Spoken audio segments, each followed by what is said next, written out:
సభకు నమస్కారం. ఈరోజు ఇక్కడికి విచ్చేసినటువంటి ప్రజానాయకులకు, నగర పెద్దలకు, వివిధ అసోసియేషన్ సభ్యులకి అందరికీ స్వాగతం. Society for vibrant Vijayawada. నా ముందున్న వ్యక్తులందరూ కూడా విజయవాడలో వృత్తిపరంగా కానీ, వ్యాపారపరంగా కానీ, రాజకీయ పరంగా కానీ ఈ విజయవాడ అభివృద్ధికి అన్ని విధాల తోడ్పడిన వ్యక్తులు అందరూ నా ముందు ఉన్నారు. మనందరం కూడా ఈ ఊళ్ళో పుట్టి, ఈ ఊళ్ళో పెరిగి, ఈ ఊళ్ళోనే రకరకాల వ్యాపారాలు, వృత్తులతో మనం పైకి వచ్చాం. మరి ఒక ఊరికి కొన్ని సంబంధించినవి వ్యక్తిగతంగా చేయలేని పనులు చాలా ఉంటాయి. ఒక సొసైటీ ఎందుకు పెట్టాల్సి వచ్చింది? మన గత చరిత్ర తీసుకుంటే కనుక ఎడ్యుకేషన్ పరంగా ఒకప్పుడు మనకు విజయవాడలో ఎడ్యుకేషన్ అంతగా లేని రోజుల్లో అందరూ గుంటూరు వెళ్ళేవాళ్ళం. ఆ సందర్భంలో విజయవాడలో పెద్దలందరూ కలిపి ఒక సిద్ధార్థ అకాడమీ అనే ఒక సొసైటీ స్థాపించారు. 250 మంది మెంబర్స్ కలిపి సుమారు 20 లక్షల వ్యవధిలో స్థాపించిన ఆ సంస్థ 50 సంవత్సరాల్లో కొన్ని వేల కోట్ల ఆస్తులు సమర్చుకొని కొన్ని లక్షల మంది విద్యార్థులకు ఎంతోమందికి విద్యను అందించింది. అంటే ఒక వ్యక్తిగతంగా చేయలేని పని సంఘంలో కొంతమంది అనుకుంటే గనక అది ఏ విధంగా రూపొందించాలనుకుంటానికి కారణం ఒక సిద్ధార్థ అకాడమీ. అలా విజయవాడలో చూసుకుంటే మీరు ఒక విజయవాడకి శ్మశానాలు కావాల్సి వచ్చినాయి. ఆ శ్మశానం ఏమొస్తుంది? శ్మశానాలు వ్యక్తిగతంగా కట్టాల్సింది కాదు, ప్రజలు కట్టాల్సిందే. గవర్నమెంట్ తోడ్పడుతుంది. మరి విజయవాడలో 2 శ్మశానాలు కడతానికి కూడా నా ముందు విజయవాడ ప్రజలు, ప్రజా నాయకులు వీళ్ళందరూ తోడ్పాటుతోనే ల్యాండ్ ఏమో గవర్నమెంట్ ఇచ్చింది, నాయకులందరూ తోడ్పడబడ్డారు, ప్రజలందరూ సహకరించారు. ఒక మంచి శ్మశానాలు విజయవాడ ఏర్పడినాయి. అది ఎందుకు వచ్చింది? ఒక సొసైటీ ఏర్పడడం వచ్చింది. వాళ్ళు Krishna district lorry owners association మన కళ్ళ ముందు చూసాం, ఉన్నారు ఇక్కడ ఈశ్వరారు కూడా. అది కూడా సుమారుగా 40 సంవత్సరాల క్రితం ఒక 100 మంది అనుకుని ఒక సొసైటీ సుమారు ఎంత 5 లక్షలు 10 లక్షలు మూలధనం వచ్చిన ఆ సంస్థ వాళ్ళు కొన్ని వందల మందికి ఉపాధి కల్పించి ఒక పెద్ద ఆర్గనైజేషన్ అయిపోయింది. అట్లా విజయవాడలో కొన్ని హాస్టల్స్ వచ్చినాయి పూర్ పీపుల్ కోసం.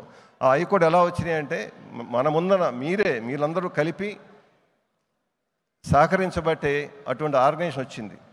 ఒక ఏపీ ఛాంబర్ ఆఫ్ కామర్స్ వచ్చింది. ఛాంబర్ ఎందుకు వచ్చింది? ఛాంబర్లో పెట్టుబడి అంటే ఏమి లేదు. యాక్చువల్గా ఒక్కో మెంబరు 5,000 10,000 సమర్పించినప్పుడు అది ఒక సంయుక్త శక్తిగా ఏర్పడి ఆ ఏపీ ఛాంబర్ అనేది స్టేట్కి ఒక బాడీగా తయారయ్యి విజయవాడలో కానీ స్టేట్లో ఉన్న 100 అసోసియేషన్ కూడా ఆ ఛాంబర్ రిప్రజెంట్ చేయటం వలన ఎంతోమంది ఇండస్ట్రీస్ కానీ, బిజినెస్ పీపుల్ కానీ ఎన్నో సమస్యలు ఉంటే తీర్చడం జరుగుతుంది. ఇవన్నీ కూడా ఏమవుతుందంటే వ్యక్తిగతంగా మనం చేయలేం. మన ముందు మంచి నాయకులు ఉంటారు, ప్రజలు మంచివాళ్ళే ఉంటారు, ఆఫీసర్లు మంచివాళ్ళే ఉంటారు. కానీ మనం ఒక మంచి కార్యక్రమం చేస్తే కనుక తోడ్పడటానికి మన ముందున్న నాయకులందరూ, అది బోండా ఉమ్మ గారు అవ్వచ్చు, గద్దె రామ్మోహన్ గారు అవ్వచ్చు, మన ముందు నాయకులు అందరూ కూడా మనకు తోడ్పడతారు. ప్రతి సందర్భంలో కూడా ఈ సొసైటీలో పైకి వచ్చినంటే మరి వీళ్ళందరూ తోడ్పడుతున్నప్పుడు మనం కూడా ఏదైనా మంచి కార్యక్రమం చేయాలంటే ఒక మంచి సొసైటీ కావాలని కనపడతాం. ఒక విజయవాడ క్లబ్బే చూస్తున్నాం మన కళ్ళ ముందు. విజయవాడ క్లబ్ ఎప్పుడో 30 సంవత్సరాల క్రితం ఒక 25 మంది స్టార్ట్ అయిన క్లబ్బు ఇవాళ ఊళ్ళో అందరికీ ఒక రిలీఫ్ సెంటర్ అయిపోయింది. అట్లా ఒకప్పుడు మనం ఈ యాంటీ క్యాన్సర్ మూవ్మెంట్ కోసం గో ఆధారిత, ప్రకృతి ఆధారిత వ్యవసాయదారుల సంఘం అనే సంఘం ఒకటి స్థాపించాను నేను. అది సుమారుగా 14 సంవత్సరాలు అయింది. అప్పుడు దాకా నేచురల్ ఫుడ్, ఆర్గానిక్ ఫుడ్ అంటే ఎవరికి ప్రజలు అవగాహన లేదు అసలు. యాక్చువల్గా దానికి అవగాహన కోసం ఎందుకు రీజన్ ఏంటంటే బ్యాక్గ్రౌండ్ క్యాన్సర్లు వస్తున్నాయి. క్యాన్సర్ ఎందుకు వస్తుందంటే ఫుడ్ ఎందుకు వస్తుంది? పెస్టిసైడ్ వల్ల. సరే దీనికి ఒక మూమెంట్ తీసుకొద్దామని ఒక 2,000 మంది రైతులతో ఒక సొసైటీ ఏర్పాటు చేసి ఒక మూమెంట్ తీసుకురావడం వలన 15 సంవత్సరాల క్రితం విజయవాడలో ఒక షాపు, స్టేట్ మొత్తం మీద 15 షాపులు ఉన్నాయి ఆర్గానిక్ అమ్మే షాపులు. అది వాళ్ళ పరిస్థితి ఎలా వచ్చిందంటే కనీసం 1000 షాపులు అయిపోయినాయి. ఒకప్పుడు 0.1% ఆర్గానిక్ ఫుడ్ తినేవాడు ఇవాళ ఉన్నారంటే విజయవాడ వైబ్రెంట్ చేయాలంటే ఏం చేయాలి? అది ఒకరోజు అయ్యే కాదు, ఒక యాక్టివిటీ కాదు. ఓకే, దసరా ఉత్సవాలు అనేది ఒక యాక్టివిటీ, కానీ ఒక రోజుతో సరిపోయేది కాదు. దీన్ని కంటిన్యూగా ఏం చేయొచ్చు? రిక్రియేషన్ ఏం చేయొచ్చు? ఫెస్టివల్స్ ఏం చేయొచ్చు? ఎగ్జిబిషన్స్ ఏం చేయొచ్చు? ఎందుకంటే ఎగ్జిబిషన్స్ అనగానే మనకి 50 సంవత్సరాల క్రితం విజయవాడలో ఎగ్జిబిషన్ సొసైటీ ఉండేది. అది ఎక్కడుండేది? మనకి పీడబ్ల్యూ గ్రౌండ్లో జరిగేది. మనందరూ తెలుసు, మన చిన్నప్పుడు అందరం చూసాం.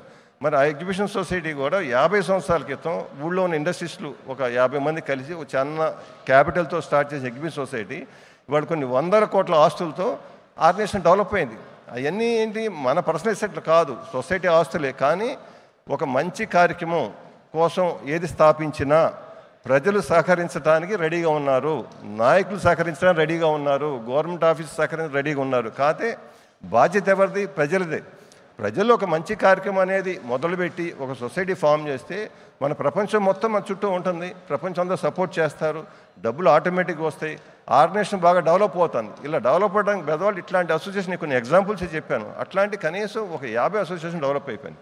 ఇప్పుడు కొత్తగా ఈ మధ్య చిన్ని గారితో కూర్చున్నప్పుడు ఆయన అనుకుని విజయవాడని ఎట్లా డెవలప్ చేయాలి, వైబ్రేషన్ ఎట్లా చేయాలి, వీకెండ్ అనగానే పిల్లలు హైదరాబాద్ వెళ్ళిపోతున్నారు. యాక్టివిటీ కోసం మా ముందు మీ నాయకులందరూ మీరు మాకు సపోర్ట్ చేస్తారు, గవర్నమెంట్ సపోర్ట్ చేస్తుంది. ఈ యాక్టివిటీ ఏం చేయొచ్చు అనేది ఇందాక పట్టాభి గారు విజయవాడ ఉత్సవం అనేది ఒక పార్ట్ ఆఫ్ ది యాక్టివిటీ సొసైటీకి.